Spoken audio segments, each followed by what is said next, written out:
Assalamualaikum warahmatullahi wabarakatuh. Waalaikumsalam warahmatullahi wabarakatuh.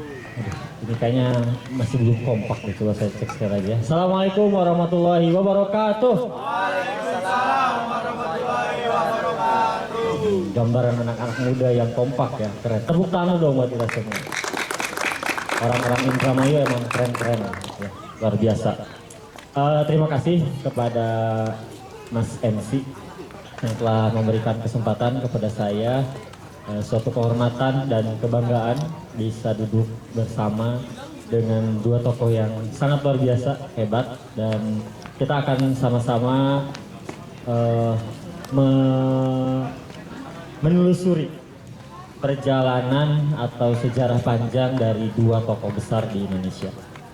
Sebelumnya saya ucapkan selamat datang dan selamat bergabung juga untuk Ibu Bapak, rekan-rekan semuanya dalam kegiatan Festival Literasi Indramayu, di mana sesi kali ini kita akan ada sesi diskusi dengan tema merawat jejak langkah Pramudia Anantatur dan Sitor Situmorang. Tepuk tangan lu dong buat kita semua. Teman-teman pasti sudah tidak sabar ya untuk dengarkan secara langsung bagaimana jejak langkah dari dua tokoh besar yang sangat berpengaruh, yang sesi ini kita dedikasikan khusus untuk beliau-beliau yang telah menuliskan Indonesia dari balik luka sejarah dan kegetiran zamannya. Ini sangat menarik sekali, yaitu kita akan menelusuri kembali jejak langkah Pramudia Anantatur dan Sitor Situmorang dalam peringatan 1 abad atau 100 tahun Pramudia Anantatur ini. Hadirin yang berbahagia, nanti kita akan sharing ya, Mas Rizal, selamat sore, dan Bang Logo. Saya panggilnya Abang atau Mas? Bang Logo dan Mas Rizal yang alhamdulillah telah hadir membersamai kita. Sebelumnya saya izin untuk membacakan terlebih dahulu ya biodata dari dua orang hebat ini yang akan mendiskusikan atau menjelaskan riwayat dua tokoh besar itu. Jadi sangat lengkap sekali ya. Oke, baik Ibu Bapak dan rekan-rekan semuanya. Mas Rizal itu atau Mas JJ Rizal adalah seorang sejarawan. Beliau juga penulis sekaligus pendiri penerbitan komunitas Bambu. Dia banyak menerbitkan buku dengan tema sejarah, budaya, dan humaniora. Pada tahun 2009, Mas Rizal ini pernah meraih penghargaan Anugerah Budaya Gubernur DKI Jakarta. Ia menyisihkan ratusan artikel dari 36 majalah National Geographic Indonesia. Dan beliau terpilih sebagai The Best International oleh National Geographic International Magazine. Tahun berikutnya ia mendapat Jakarta Book Awards IKP atau Ikatan Penerbit Indonesia Jakarta, sebab telah dianggap sebagai seseorang yang share knowledge and change life through books. Tepuk tangan dulu dong untuk Mas Rizal. Kemudian ada Bang Logo. Nah, beliau adalah Indra Logo Sultan Haborsahan Situmorang, benar? Oh iya, itu udah lengkap sekali. Oke, baik ya Mas. Oke, jadi namanya ya diingat ya, nanti ada kuis kayaknya nih. Nah, beliau adalah Indra Logo Sultan Haborsahan Situmorang. Beliau adalah putra keenam dari seorang sastrawan pujangga yang sangat luar biasa, yaitu Sitor Situmorang. Bang Logo ini bercerita dan dia kerap ditanya perihal sosok Sitor sebagai seorang ayah. Ia selalu menjawab bahwa ia bangga dengan Sitor yang dikenal luas sebagai seorang penyair. Ada yang pernah dengar syairnya atau puisinya? Nanti kita ulik bareng-bareng ya. Namun ia mengaku kehilangan Sitor sebagai sosok ayah. Mengapa demikian? Karena tahun 1961 Ia lahir, jadi Bang Logo ini lahir tahun 1961, tapi semangat juangnya masih sangat luar biasa ya Bang. Kemudian 5 tahun berikutnya Sitor menjadi buronan ketika pecah peristiwa 1965-1966. Sitor ditangkap pada 1967 dan disiksa di Sentral Polisi Militer CPM Guntur. Ia ditahan di penjara Salemba tanpa proses pengadilan. Sebagai tahanan politik, ia dilarang menulis, hanya boleh membaca kitab suci. Sastrawan sekaligus jurnalis itu menghabiskan 2 tahun di Belanda dan 1 tahun di Prancis. Kemudian kembali ke Indonesia tahun 1953 setelah kepulangannya dari Eropa, namanya semakin berkibar di dunia perpuisian Indonesia dan karya-karyanya semakin luas. Tepuk tangan sekali lagi untuk 2 pemateri kita yang sangat luar biasa. Bagaimana kabarnya Mas Rizal dan Bang Robi? Alhamdulillah sehat ya. Bagaimana dengan Indramayu? Ini sudah sering kesini atau baru sama? Oh baru 3 kali ya. Nanti akan ada yang keempat, kelima dan seterusnya ya. Karena Indramayu selalu luar biasa ya. Nah, saya sebetulnya sudah beberapa kali juga mungkin ya mendapatkan informasi tentang kegiatan pada kesempatan sore hari ini tentang mungkin judul besarnya atau inti dari kegiatan ini kita ingin mengenang sosok-sosok hebat gitu ya. Yang pertama ada Pramudia Anantatur dan Sitor Situmorang, yang mana 2 tokoh ini hidup sezaman gitu ya dan punya keterkaitan. Bahkan puisi Malam Lebaran yang terkenal dari Sitor Situmorang ini juga ada kaitannya. Asbabun nuzulnya itu ya, kalau dalam Al-Quran asbabun nuzulnya itu ya sangat erat kaitannya dengan Pramudia Anantatur. Itu yang saya tahu gitu ya. Dalam bukunya dalam Sajak tahun 1955. Nah, ini menarik juga gitu karena 2 orang hebat ini, 2 tokoh besar, Mas Pram dan Sitor Situmorang ini hidup sezaman dan mereka mengabdikan dirinya untuk mencatat gitu sejarah Indonesia yang seringkali mungkin terkubur gitu kan, yang kita nggak tahu. Dari karya-karyanya kita bisa tahu bagaimana sejarah bangsa Indonesia. Bahkan Pramudia Anantatur menciptakan tetralogi yang sangat legendaris ya, yang kita kenal sampai saat ini. Ada Bumi Manusia, Anak Semua Bangsa, kemudian Jejak Langkah dan Rumah Kaca. Itu terbit tahun 1980 sampai 1985 dan itu ditulis saat Pramudia ada di penjara gitu kan. Makanya seringkali disebut juga tetralogi Pulau Buruk. Nah, lebih lengkapnya nanti kita akan bahas langsung dengan pemateri yang hebat ini. Mungkin yang pertama kita akan coba ke pemateri yang pertama. Ada Bang Logo Situmorang yang nama lengkapnya tadi saya disebutin ya. Semoga teman-teman masih ingat dengan nama lengkapnya yang begitu panjang ya Bang.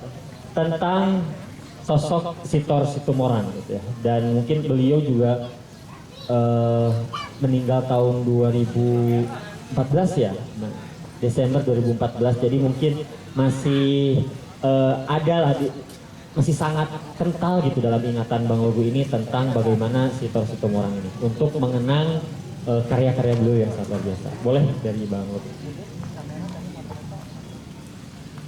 Baik, terima kasih untuk moderator. Selamat sore untuk semua pengunjung Festival Literasi Indramayu 2025. Kami beruntung sekali dapat hadir di tempat ini dan khusus saya juga mengucapkan terima kasih terutama kepada teman-teman panitia Festival Literasi yang telah Festival Literasi Indramayu yang telah mengundang kami di sini, Kang Rama dan kawan-kawan. Ini sebuah penghargaan untuk kami. Mudah-mudahan kehadiran kami, terutama saya, tidak mengecewakan dan mudah-mudahan sesuai dengan harapan. Oke, saya akan mulai begini. Saya selalu kalau ditanya tentang bapak saya selalu bilang gini, kalau mau tanya soal bapak saya terutama dalam sisi apa yang tadi lakukan, jauh lebih bagus tanyanya ke Rizal. Saya selalu jawab begitu. Kenapa? Saya bilang, saya hanya anak biologis seorang Sitor Situmorang. Rizal adalah anak ideologis. Mungkin kalau istilahnya hard disknya tuh kita semua sudah pindah ke Rizal semua. Saya kebagian sedikit aja, terutama bagian omelan aja. Gitu. Kalau saya cerita disampaikan oleh moderator soal cerita pengalaman, saya rasa akan sama saja orang-orang yang mengalami keluarganya seperti itu. Hanya beda di kapan, waktunya di mana, di penjara di mana gitu kan. Saya pikir akan sama. Tapi saya cuma mau coba cerita begini. Tadi disebutkan kan dulu waktu saya sebagai anak yang bangga punya orang tua seorang sastrawan. Tapi sebenarnya bangga sekaligus juga beban buat saya. Karena itu kan harus menjaga nama baik. Nah, pada saat peringatan 100 tahun kemarin ini yang lahir 2 Oktober 1924, jadi tahun lalu 2 Oktober 2024 tepat 100 tahun, justru saya tentunya bersama Yayasan Sinta Situmorang justru ingin lebih mensiarkan, lebih menyampaikan bukan lagi cerita-cerita belakang masalah lalunya, tapi justru lebih ingin menyampaikan apa yang telah dia lakukan, terutama di bidang sastra dan kebudayaan. Sebagai contoh, kami ingin coba mengenalkan Sinta Situmorang tidak hanya sebagai seorang penulis puisi sajak yang mungkin saat ini adalah seorang sastrawan Indonesia yang paling banyak mungkin tulis sajak, yang bukunya telah diterbitkan oleh Komunitas Bambu, oleh Rizal, kumpulan sajak, ada sekitar hampir 700-600 sekian sajak, yang di situ pun tidak dikatakan itu kumpulan lengkap, karena Rizal yakin setelah risetnya masih banyak lagi karyanya yang bertebaran yang belum terdata. Juga ada kumpulan puisinya, cerita pendeknya, yang itu jelas itu sekali lengkap karena sepanjang hidup dia membuat hanya 23 cerpen lengkap, 23 cerpen, jadi kami terbitkan lengkap. Nah, dalam angka 100 tahun ini kami ingin mencoba kembali menyampaikan apa saja sih yang telah seorang sastrawan Sinta Situmorang lakukan sepanjang hidupnya, terutama di bidang sastra dan juga kebudayaan, juga nasionalisme. Nah, dulu kami mulai dari 2 Oktober 2024 selama sebulan di PDSAB Yasin. Itu kami mulai dengan pameran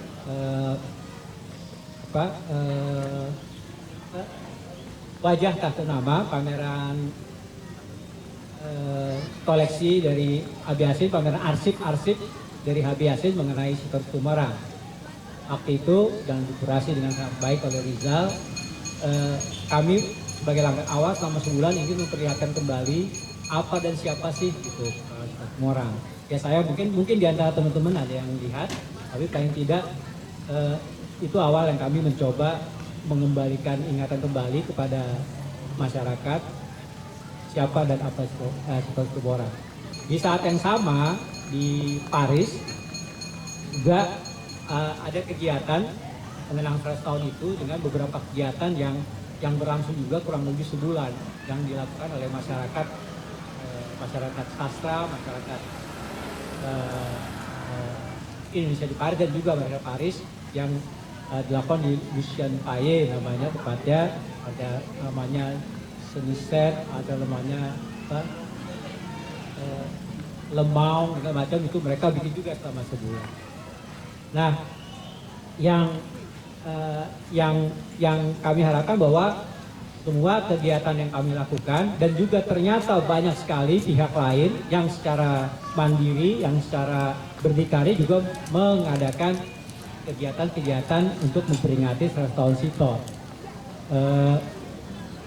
Yang jelas selama kegiatan dilakukan, semua mencoba mengingatkan kembali, menyampaikan kembali apa-apa yang telah dilakukan oleh siswa, terutama di bidang kesenian, sastra dan lain. Nah, Festival Literasi Indramayu ini saya pikir juga salah satu yang memberi kesempatan pada kami untuk kembali mengingatkan apa dan siapa Sinta Situmorang. Itu. Dan lalu kegiatan ini masih akan kami lakukan sampai 2 Oktober 2025 nanti, yang nanti kami akan penghujung acara itu kami akan menerbitkan biografi seseorang yang sedang disiapkan oleh Rizal. Lalu kami akan mencetak ulang sebuah buku antropologi Toba Nasai, yang bahwa Sitor orang juga menulis karya antropologi yang disiapkan selama 10 tahun dan sekarang tidak ada bukunya. Dan kemudian setelah juga kami akan mencetak ulang buku cerita anak. Jadi Sitor orang pun membuat cerita anak Gajah, Harimau, dan Ikan tahun 81. Ya, buku cerita yang sekarang udah tidak ada, yang akhirnya akan kita ulang lagi. Kebetulan ilustratornya saat ini masih ada, Pak Salim Martowardoyo namanya, masih hidup, umurnya 84 tahun sekarang, dan dia bersedia untuk membuat lagi ilustrasi buku tersebut. Mudah-mudahan bisa terlaksana, mudah-mudahan dia sehat dan kita bisa terbitkan itu juga nanti di Oktober. Itu juga niat kami untuk menjelaskan bahwa ternyata Sitor Tumorang pun membuat cerita anak yang menurut salah seorang pemerhati cerita anak, pemerhati anak Ibu Murti Bunanta, itu bukan hanya sekedar buku cerita anak indah, tapi buku cerita anak yang sangat mengandung ilmu ekologi, sangat mengandung cerita yang tidak hanya sekedar cerita-cerita anak yang berbau legenda, tapi benar-benar dari cerita-cerita itu punya nilai yang sangat ekologis. Itu lalu kami juga akan sekarang juga mungkin semacam dramatic reading dari naskah-naskah Sitor Situmorang, naskah drama. Jadi mau berkata juga bahwa Sitor Situmorang juga membuat naskah drama. Contoh yang judulnya misalnya Jalan Mutiara, lalu Pertempuran Akhir, dan juga ada naskah drama yang dalam bahasa Batak Pulau Batu, itu cerita tentang Singa Maharaja. Jadi itu juga bahwa kami mau melihat bahwa beliau tidak hanya menulis puisi, tidak menulis cerpen, tapi juga menulis cerita anak, juga membuat naskah drama, juga membuat buku antropologi dan lain-lain. Nah, itu yang sedang selama setahun peringatan 100 tahun ini sedang kami lakukan. Mudah-mudahan itu semua bisa terlaksana. Dan yang mengharukan yaitu tadi bahwa banyak pihak, banyak komunitas, banyak orang yang turut juga merayakan kegiatan itu. Sebagai contoh di Undip bulan Oktober tahun lalu selama sehari penuh mengadakan acara. Terus di Kendal juga tuh ada apresiasi sastra yang buat di 3 tempat, di Lombok, di Bali, di mana semua berkaitan dengan acara 100 tahun itu. Nah, harapan kami mudah-mudahan itu semua bisa lebih menyampaikan terutama ke kalangan muda apa dan siapa Sitor Situmorang itu, dan tentunya juga di beberapa acara kami juga mengkaitkan dengan yang juga 100 tahun Pramudia Tatur. Beliau berdua hanya beda 4 bulan umurnya, Pramudia lebih muda 4 bulan, dan tapi mungkin Rizal bisa cerita lebih baik, lebih lengkap bahwa bagaimana hubungan kedua orang ini. Gitu. Nah,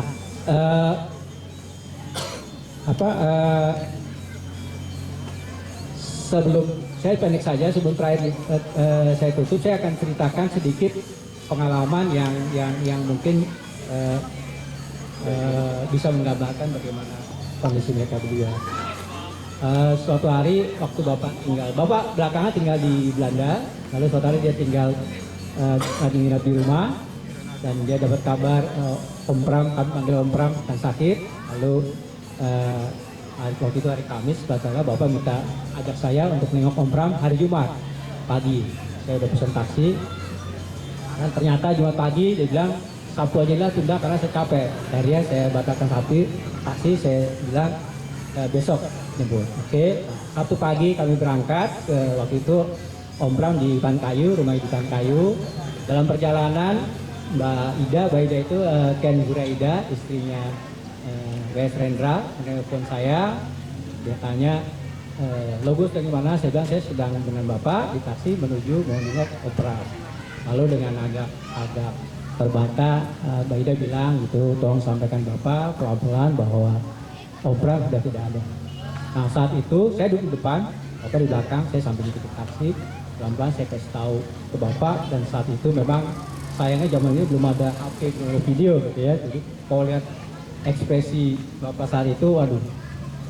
Ya kalau mungkin ada yang tahu, pernah ketemu Bapak tuh, salah satu yang paling dia suka gigit-gigit apa, oh udah lagi pokoknya lagi campur aduk kepala itu dia sering gitu. Nah, itulah yang terjadi selama beberapa waktu tanpa bersuara. Nah, itu saya pikir dan sampai sana ya udah semua nangis dan istrinya Pram, Mbak Maimunah tuh, aduh pengen nangis udah kayak apa saya dengar tegak.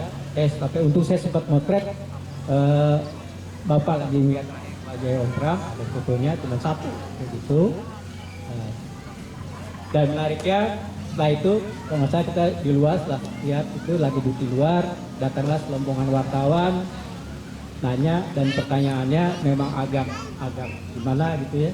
Yang ditanya wartawan itu kira-kira begini, Pak Sito, sedih nggak sahabat Om Pram meninggal? Apa yang terjadi? Bapak ngamuk diusir semua itu wartawan. Itu gak bisa lupa ya. Tanyanya begitu, bayangin coba wartawan ya seperti itu. Mudah-mudahan teman-teman wartawan nanti ada yang wartawan tidak seperti itu. Oke, lalu sekira 2 bulan kemudian